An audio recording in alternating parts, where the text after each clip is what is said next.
Hello there. We come to chapter 5 of The Great Divorce. For a moment there was silence under the cedar trees, and then pad, pad, pad. It was broken. Two velvet-footed lions came bouncing into the open space, their eyes fixed upon each other, and started playing some solemn romp. Their manes looked as if they had just been dipped in the river, whose noise I could hear close at hand, though the tree hid it. Not greatly liking my company, I moved away to find that river, and after passing some thick flowering bushes, I succeeded. The bushes came almost down to the brink. It was as smooth as the Thames, but flowed swiftly like a mountain stream, pale green where trees overhung it, but so clear I could count the pebbles at the bottom. Close beside me I saw another of the bright people in conversation with a ghost. It was that fat ghost with the cultured voice who had addressed me in the bus, and it seemed to be wearing gaiters. "My dear boy, I'm delighted to see you," it was saying to the spirit, who was naked and almost blindingly white. "I was talking to your poor father the other day and wondering where you were." "You didn't bring him?" said the other. "Well, no. He lives a long way from the bus, and to be quite frank, he's been getting a little eccentric lately. A little difficult, losing his grip. He never was prepared to make any great efforts, you know. If you remember, he used to go to sleep when you and I got talking seriously. Ah, Dick, I shall never forget some of our talks. I expect you've changed your views a bit since then. You became rather narrow-minded towards the end of your life, but no doubt you've broadened out again." "How do you mean?" "Well, it's obvious by now, isn't it, that you weren't quite right. Why, my dear boy, you are coming to believe in a literal heaven and hell." "But wasn't I right?" "Oh, in a spiritual sense, to be sure. I still believe in them in that way. I am still, my dear boy, looking for the kingdom. But nothing superstitious or mythological." "Excuse me, where do you imagine you've been?" "Ah, I see. You mean that grey town with its continual hope of morning. We must all live by hope, must we not? With its field for indefinite progress. Well, in a sense, heaven. If only we have eyes to see it. That is a beautiful idea." "I didn't mean that at all. Is it possible you don't know where you've been?" "Now that you mention it, I don't think we ever do give it a name. What do you call it?" "We call it hell." "There is no need to be profane, my dear boy. I am not very orthodox in your sense of that word, but I do feel that these matters ought to be discussed simply and seriously and reverently." "Discuss hell reverently? I meant what I said. You've been in hell. Though if you don't go back, you may call it purgatory." "Go on, my dear boy, go on. That is so like you. No doubt you'll tell me why, on your view, I was sent there. I'm not angry." "But don't you know, you went there because you're an apostate." "Are you serious, Dick?" "Perfectly." "This is worse than I expected. Do you really think people are penalized for their honest opinions, even assuming for the sake of argument that those opinions were mistaken?" "Do you really think there are no sins of intellect?" "There are indeed, Dick. There is hidebound prejudice and intellectual dishonesty and timidity and stagnation, but honest opinions fearlessly follow it. They are not sins." "I know we used to talk that way. I did it too, until the end of my life, when I became what you call narrow. It all turns on what are honest opinions." "Mine certainly were. They were not only honest, but heroic. I asserted them fearlessly. When the doctrine of the resurrection ceased to commend itself to the critical faculties which God had given me, I openly rejected it. I preached my famous sermon.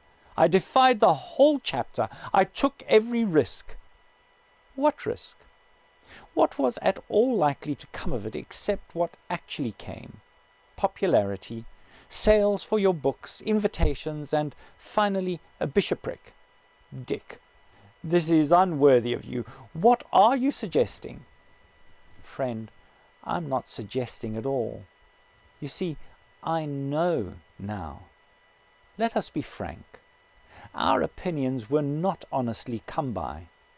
We simply found ourselves in contact with a certain current of ideas and plunged into it because it seemed modern and successful. At college, you know, we just started automatically writing the kind of essays that got good marks and saying the kind of things that won applause. When in our whole lives did we honestly face, in solitude, the one question on which all turned? Whether, after all, the supernatural might not in fact occur? When did we put up one moment's real resistance to the loss of our faith? If this is meant to be a sketch of the genesis of liberal theology in general, I reply that it is a mere libel. Do you suggest that men like... I have nothing to do with any generality, nor with any man but you and me. Oh, as you love your own soul, remember, you know that you and I were playing with loaded dice. We didn't want the other to be true. We were afraid of crude salvationism, afraid of a breach with the spirit of the age, afraid of ridicule, afraid, above all, of real spiritual fears and hopes. I'm far from denying that young men may make mistakes. They may well be influenced by current fashions of thought. But it's not a question of how the opinions are formed. The point is that they were my honest opinions, sincerely expressed. Of course, having allowed oneself to drift unresisting, unpraying, accepting every half-conscious solicitation from our desires, we reached a point where we no longer believed the faith. Just in the same way a jealous man, drifting and unresisting, reaches a point at which he believes lies about his best friend. A drunkard reaches a point at which, for the moment, he actually believes that another glass will do him no harm. The beliefs are sincere in the sense that they do occur as psychological events in the man's mind. If that's what you mean by sincerity, they are sincere, and so were ours. But errors which are sincere in that sense are not innocent. You'll be justifying the Inquisition in a moment. Why? Because the Middle Ages erred in one direction, does it follow that there is no error in the opposite direction? Well, this is extremely interesting, said the Episcopal ghost. It's a point of view. Certainly it's a point of view. In the meantime, there is no meantime, replied the other. All that is over. We're not playing now. I've been talking of the past, your past and mine, only in order that you may turn from it forever. One wrench and the tooth will be out. You can begin as if nothing had ever gone wrong, white as snow. It's all true, you know. He is in me, for you, with that power. And I've come a long journey to meet you. You have seen hell. You are in sight of heaven. Will you, even now, repent and believe? I'm not sure that I've got the exact point you're trying to make, said the ghost. I'm not trying to make any point, said the spirit. I'm telling you to repent and believe. But, my dear boy, I believe already. We may not be perfectly agreed, but you have completely misjudged me if you do not realize that my religion is a very real and a very precious thing to me. Very well, said the other, as if changing his plan. Will you believe in me? In what sense? Will you come with me to the mountains? It will hurt at first until your feet are hardened. Reality is harsh to the feet of shadows. But will you come? Well, that is a plan. I am perfectly ready to consider it. Of course I should require some assurances. I should want a guarantee that you are taking me to a place where I shall find a wider sphere of usefulness and scope for the talents that God has given me, and an atmosphere of free inquiry. In short, all that one means by civilization and the spiritual life. No, said the other, I can promise you none of these things. No sphere of usefulness. You are not needed there at all. No scope for your talents. Only forgiveness for having perverted them. No atmosphere of inquiry, for I will bring you to the land not of questions, but of answers, and you shall see the face of God. Ah, but we must all interpret those wonderful, beautiful words in our own way. For me, there is no such thing as a final answer. The free wind of inquiry must always continue to blow through the mind, must it not? Prove all things. To travel hopefully is better than to arrive. If that were true, and known to be true, how could anyone travel hopefully? There would be nothing to hope for. But you must feel yourself that there is something stifling about the idea of finality. Stagnation, my dear boy, what is more soul-destroying than stagnation? You think that because hitherto you have experienced truth only with the abstract intellect. I will bring you where you can taste it like honey, and be embraced by it as by a bridegroom. Your thirst shall be quenched. Well, really, you know, I am not aware of a thirst for some ready-made truth which puts an end to intellectual activity in the way you seem to be describing. Will it leave me the free mind, Will it leave me the free play of mind, Dick? I must insist on that, you know. Free, as a man is free to drink while he is drinking, he is not free still to be dry. The ghost seemed to think for a moment. I can make nothing of that idea, it said. Listen, said the white spirit. Once you were a child. Once you knew what inquiry was for. There was a time when you asked questions because you wanted answers, and were glad when you found them. Become that child again, even now. Ah, but when I became a man, I put away childish things. You have gone far wrong. Thirst was made for water, inquiry for truth. What you now call the free play of inquiry has neither more nor less to do with the ends for which intelligence was given you than masturbation has to do with marriage. If we cannot be reverent, there is at least no need to be obscene. The suggestion that I should return at my age to the mere factual inquisitiveness of boyhood strikes me as preposterous. In any case, that question and answer conception of thought only applies to matters of fact. Religious and speculative questions are surely on a different level. We know nothing of religion here. We think only of Christ. We know nothing of speculation. Come and see. I will bring you to eternal fact, the father of all other facthood. I should object very strongly to describing God as a fact. The supreme value would surely be a less inadequate description. It is hardly... Do you not believe that he exists? Exists? What does existence mean? You will keep on implying some sort of static, ready-made reality that is, so to speak, there, and to which our minds have simply to conform. These great mysteries cannot be approached in that way. If there were such a thing, there is no need to interrupt me, my dear boy. Quite frankly, I should not be interested in it. It would be of no religious significance. God, for me, is something purely spiritual. The spirit of sweetness and light and tolerance and service, Dick. Service. We mustn't forget that, you know.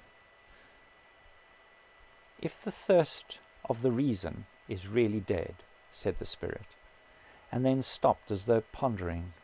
Then suddenly he said, can you at least still desire happiness? Happiness, my dear Dick. Excuse me, said the ghost placidly.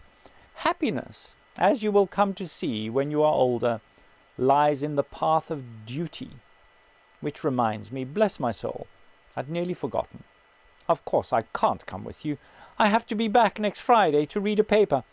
We have a little theological society down there. Oh yes, there is plenty of intellectual life, not of very high quality perhaps. One notices a certain lack of grip, a certain confusion of mind. That is where I can be of some use to them. There are even regrettable jealousies. I don't know why, but tempers seem less controlled than they used to be. Still, one mustn't expect too much of human nature. I feel I can do a great work among them. But you have never asked me what my paper is about. I'm taking the text about growing up to the measure of the stature of Christ and working out an idea which I feel sure you'll be interested in. I'm going to point out how people always forget that Jesus," here the ghost bowed, "was a comparatively young man when he died. He would have outgrown some of his earlier views, you know, if he had lived, as he might have done with a little more tact and patience. I'm going to ask my audience to consider what his mature views would have been. A profoundly interesting question. What a different Christianity we might have had if only the founder had reached his full stature. I shall end up by pointing out how this deepens the significance of the crucifixion. One feels for the first time what a disaster it was, what a tragic waste. So much promise cut short. Oh, must you be going? Well, so must I. Goodbye, my dear boy. It has been a great pleasure. Most stimulating and provocative. Goodbye, goodbye, goodbye." The ghost nodded its head and beamed on the spirit with a bright clerical smile, or with the best approach to it which such unsubstantial lips could manage, and then turned away, humming softly to itself, "City of God, how broad and far." But I did not watch him for long, for a new idea had just occurred to me. If the grass were hard as rock, I thought, would not the water be hard enough to walk on?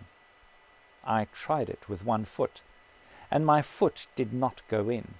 Next moment I stepped boldly out on the surface. I fell on my face at once and got some nasty bruises. I'd forgotten that though it was to me solid, it was not the less in rapid motion. When I had picked myself up, I was about 30 yards further downstream than the point where I had left the bank. But this did not prevent me from walking upstream. It only meant that by walking very fast indeed, I made very little progress.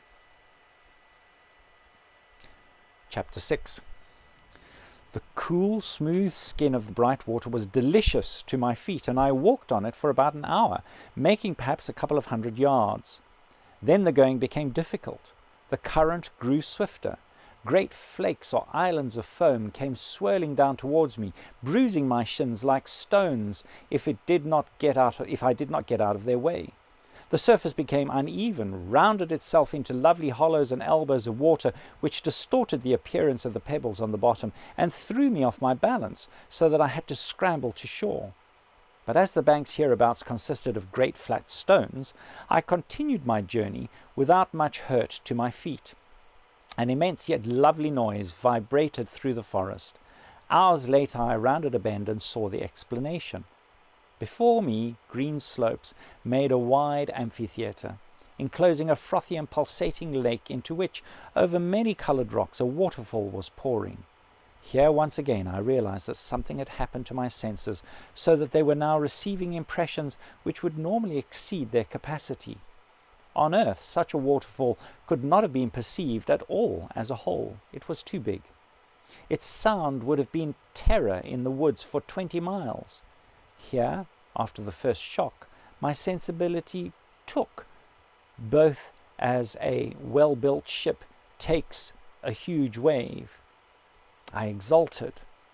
The noise, though gigantic, was like giants' laughter, like the revelry of a whole college of giants together laughing, dancing, singing, roaring at their high works. Near the place where the fall plunged into the lake, there grew a tree, wet with the spray, half veiled in foam bows, flashing with the bright innumerable birds that flew among its branches. It rose in many shapes of billowy foliage, huge as a fenland cloud. From every point apples of gold gleamed through the leaves. Suddenly my attention was diverted by a curious appearance in the foreground. A hawthorn bush, not 20 yards away, seemed to be behaving oddly. Then I saw that it was not the bush, but something standing close to the bush and on the side of it. Finally I realized that it was one of the ghosts. It was crouching, as if to conceal itself from something beyond the bush, and it was looking back at me and making signals. It kept on signing to me to duck down, As I could not see what the danger was, I stood fast. Presently the ghost, after peering around in every direction, ventured beyond the hawthorn bush. It could not get on very fast because of the torturing grasses beneath its feet, but it was obviously going as fast as it possibly could, straight for another tree. There it stopped again, standing straight upright against the trunk as though it were taking cover. Because the shadow of the branches now covered it, I could see it better. It was my bowler-hatted companion, the one whom the big ghost had called Ike. After it had stood panting at the tree for about 10 minutes and carefully reconnoitred the ground ahead, it made a dash for another tree, such a dash as was possible to it. In this way, with infinite labour and caution, it had reached the great tree in about an hour. That is, it had come within 10 yards of it. Here it was checked. Round the tree grew a belt of lilies, to the ghost an insuperable obstacle. It might as well have tried to tread down an anti-tank trap as to walk on them. It lay down and tried to crawl between them, but they grew too close and they would not bend, and all the time it was apparently haunted by the terror of discovery. At every whisper of the wind it stopped and cowered. Once, at the cry of a bird, it struggled back to its last place of cover. But then desire hounded it out again, and it crawled once more to the tree. I saw it clasp its hands and writhe in the agony of its frustration. The wind seemed to be rising. I saw the ghost wring its hand and put its thumb into its mouth, cruelly pinched, I doubt not, between two stems of the lilies when the breeze swayed them. Then came a real gust. The branches of the tree began to toss. A moment later, and 6 apples had fallen round the ghost and on it. He gave a sharp cry, but suddenly checked it. I thought the weight of the golden fruit where it had fallen on him would have disabled him, and certainly for a few minutes he was unable to rise. He lay whimpering, nursing his wounds. But soon he was at work again. I could see him feverishly trying to fill his pockets with the apples. Of course it was useless. One could see how his ambitions were gradually forced down. He gave up the idea of a pocketful. 2 would have to do. He gave up the idea of 2. He would take 1, the largest one. He gave up that hope. He was now looking for the smallest one. He was trying to find if there was one small enough to carry. The amazing thing was that he succeeded. When I remembered what the leaf had felt like when I tried to lift it, I could hardly help admiring this unhappy creature when I saw him rise staggering to his feet, actually holding the smallest of the apples in his hands. He was lame from his hurts, and the weight bent him double. Yet even so, inch by inch, still availing himself of every scrap of cover, he set out on his Via Dolorosa to the bus, carrying his torture. "Fool, put it down," said a great voice suddenly. It was quite unlike any other voice I had heard so far. It was a thunderous yet liquid voice. With an appalling certainty, I knew that the waterfall itself was speaking, and I saw now, though it did not cease to look like a waterfall, that it was also a bright angel who stood like one crucified against the rocks and poured himself perpetually down towards the forest with loud joy. "Fool," he said, "put it down. You cannot take it back. There is not room for it in hell. Stay here and learn to eat such apples. The very leaves and the blades of grass in the wood will delight to teach you." Whether the ghost heard or not, I don't know. At any rate, after pausing for a few minutes, it braced itself anew for its agonies and continued with even greater caution till I lost sight of it. And that's where we end for today. God bless you all. Bye.